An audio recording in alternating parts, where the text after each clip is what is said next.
Despite the universe being billions of years old, today we can still see the early stages of its expansion through a phenomenon called cosmic microwave background radiation. NASA describes the CMB as literally the remnant heat left over from the Big Bang.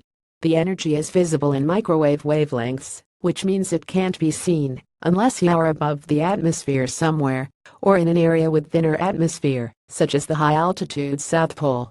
But observations taken for spacecraft caught something extraordinary: a remarkably uniform background of about 2.275 degrees Kelvin, a few degrees above absolute zero, or the coldest possible temperature allowed by physics.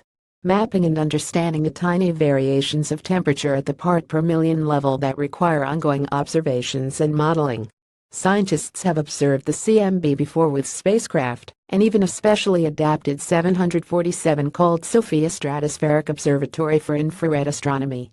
A proposal published in the monthly notices of the Royal Astronomical Society suggests using an airship called Airlander 10, which is cheaper than a spacecraft, but allows for lengthy observations of up to weeks at a time. The main advantage is flight duration, Stephen Feeney, lead author and a postdoctoral researcher at the Flatiron Institute Center for Computational Astrophysics in New York City, told Seeker in an email. Using remote piloting, Airlander 10 should fly for up to 3 weeks at a time, he said.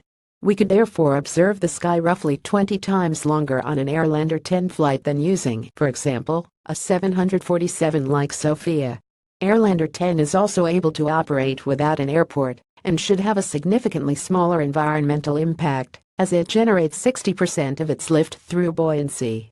An image of the cosmic microwave background radiation, including the foreground signal from the Milky Way galaxy in red. This picture is based on observations from NASA's Wilkinson Microwave Anisotropy Probe, which operated from 2001 to 2010. Credit WMAP Science Team. Airlander 10 is a hybrid airship, meaning that part of its lift, or ability to fly, comes from being filled with lighter-than-air gas, and the other part of its lift comes from aerodynamics. Originally designed and built for the U.S. Army, the military sold the airship back to the manufacturer in 2016 for civilian use.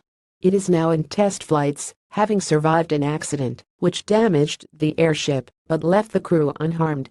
This means that Feeney's proposal is still in a very early stage.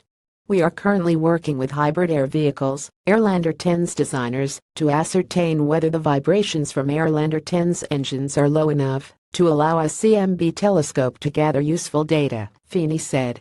If this critical criterion is satisfied, we will look to develop the concept further. Related cosmic rays originate far beyond the Milky Way. Feeney's research, in part, concerns how to operate CMB detectors at higher altitudes, which requires knowledge of how they perform at sea level, then extrapolating their performance at higher and higher altitudes. The research also seeks ways to avoid confusing radiation from galaxies, which are closer to us than the CMB. Both galaxies and CMB can emit radiation at the same wavelengths. These foregrounds can be cleaned from the CMB by observing the sky at many different wavelengths, as the amplitudes of the foregrounds and CMB change differently with wavelength, Feeney said. One of the main goals of Airlander 10 observations is searching for gravitational waves that were generated when the universe was expanding exponentially during a phase in its lifetime called inflation.